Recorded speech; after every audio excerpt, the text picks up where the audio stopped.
ప్రతి నియోజకవర్గానికి నాకు మేము కోర్టు సుప్రీం న్యాయస్థానం ఈ దేశంలో అతిపెద్ద న్యాయస్థానం అతిపెద్ద సంస్థ అయినటువంటి సిబిఐకి అప్పగించి సిబిఐ నుంచి నివేదిక కోరితే పరకామణిలో జరిగిన దోపిడీ గురించి వెల్లడే.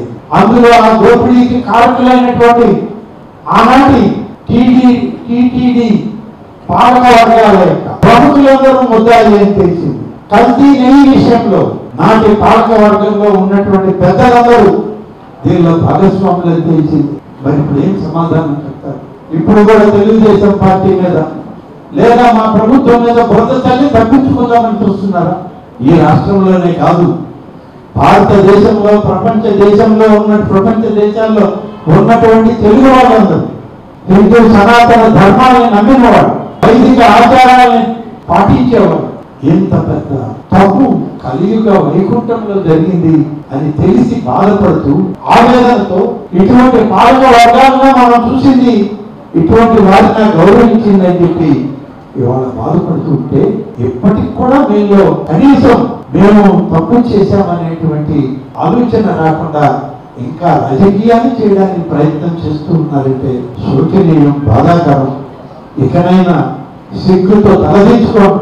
రాష్ట్ర ప్రజలకు క్షమాపణ చెప్పండి. న్యాయస్థానాలకు లొంగిపోండి.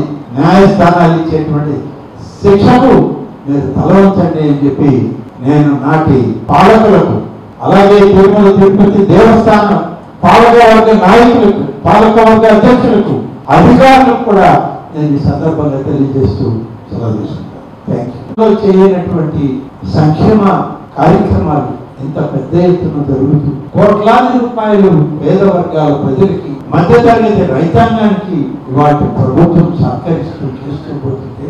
కానీ ఉనికి కోల్పోయినటువంటి, అసలు తమ స్థానమే తమకు తెలియలేనటువంటి స్థితిలో ఉన్న ఈ రాష్ట్రంలో కనీసం తమ పేరైనా అప్పుడప్పుడు గుర్తు చేసుకోవాలని చెప్పి ఉన్నటువంటి ప్రతిపక్ష పార్టీ, నేను మళ్ళీ పేరు చెప్పి వాళ్ళని గుర్తు చేయాల్సిన పరిస్థితి నేను ఉండకూడదని ఆ పేరు చెప్పదలుచుకున్నాను. ఇటువంటి ప్రతిపక్ష పార్టీ యొక్క పాత్ర ఏంటి? ప్రభుత్వానికి సహకారం అందించు, ఎక్కడైనా తప్పు చేస్తే మంచి చేయండి అని సలహా ఉన్న 10 మంది శాసనసభకు రా.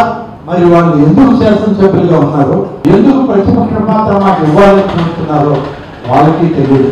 కాబట్టి ఇవాళ నేను మీ అందరికీ మనం చేసేది, మీ ద్వారా రాష్ట్ర ప్రజానికి కూడా తెలియజేసేది, ఈరోజు ఈ రాష్ట్రంలో ఇన్ని విధాలుగా అభివృద్ధి జరుగుతూ ఉంటే ప్రతిపక్ష పార్టీ ఉనికి కోల్పోయిన పార్టీ, ఎక్కడ కూడా ఒక పరిశ్రమను స్థాపించలేనటువంటి పార్టీ 5 సంవత్సరాల్లో తాము కళ్ళ ముందు చూడనటువంటి నవశకాన్ని ఈ యొక్క రాష్ట్రంలో కూటమి ప్రభుత్వం చంద్రబాబు నాయుడు గారి నాయకత్వంలో, లోకేష్ గారి ఆధ్వర్యంలో, పవన్ కళ్యాణ్ గారి సహజంగా జరుగుతూ ఉంటే చూసి ఓర్వలేక అనేక రకాల నిందలు ఈ ప్రభుత్వం మీద, ప్రభుత్వ నాయకత్వం మీద వేయడం చాలా బాధాకరం.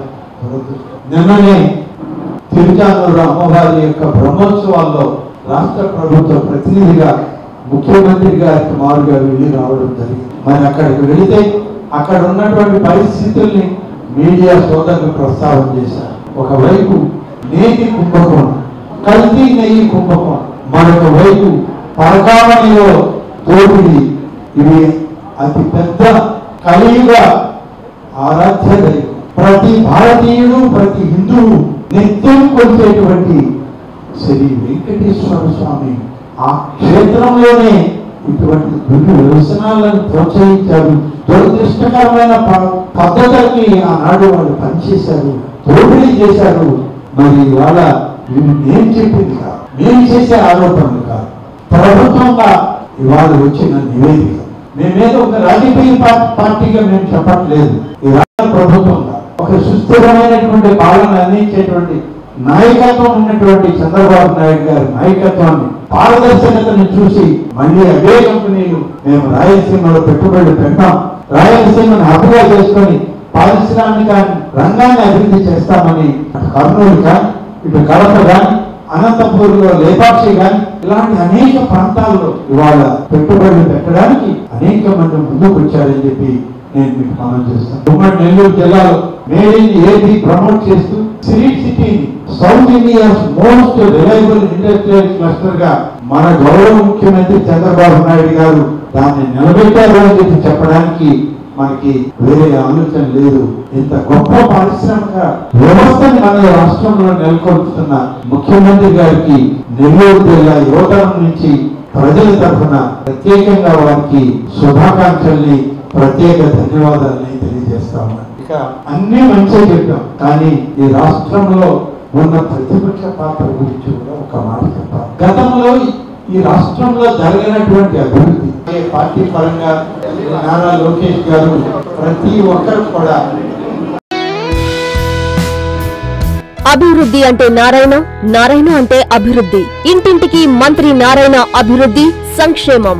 నిరంతర శ్రామికుడు, అభివృద్ధి ప్రదాత, రాష్ట్ర మంత్రివర్యులు శ్రీ పొంగూరు నారాయణ గారు చేపట్టిన అభివృద్ధి మరియు సంక్షేమ కార్యక్రమాలను ప్రజల్లోకి తీసుకెళ్లేందుకు, వాటితో పాటు స్థానిక 54వ డివిజన్ ప్రజల సమస్యలను మంత్రి దృష్టికి తీసుకెళ్లి పరిష్కరించేందుకు 53, 54వ డివిజన్ల క్లస్టర్ ఇన్ఛార్జి షేక్ జహీర్ ఆధ్వర్యంలో ఇంటింటికి మంత్రివర్యులు నారాయణ గారి అభివృద్ధి మరియు సంక్షేమం కార్యక్రమానికి శ్రీకారం చుట్టారు. ఈ సోమవారం నుంచి ప్రజల్లోకి వెళ్తూ నారాయణ గారు చేపట్టిన అభివృద్ధి సంక్షేమ కార్యక్రమాలపై ఇంటింటికి వెళ్లి ప్రచారం చేస్తున్న జహీర్ మరియు డివిజన్ నాయకులు, కార్యకర్తలకు అభినందనలు. ఇట్లు 53, 54వ డివిజన్ల క్లస్టర్ టీడీపీ కార్యకర్తలు. అందరికీ నమస్కారం. నెల్లూరు నగరంలో మంత్రివర్యులు నారాయణ గారి యొక్క సూచనలతో ఇంటింటికి అభివృద్ధి సంక్షేమ కార్యక్రమం చేపట్టడం జరిగింది. ప్రతి ఒక్కరు ప్రజలు కూడా హర్షం వ్యక్తం చేస్తున్నారు.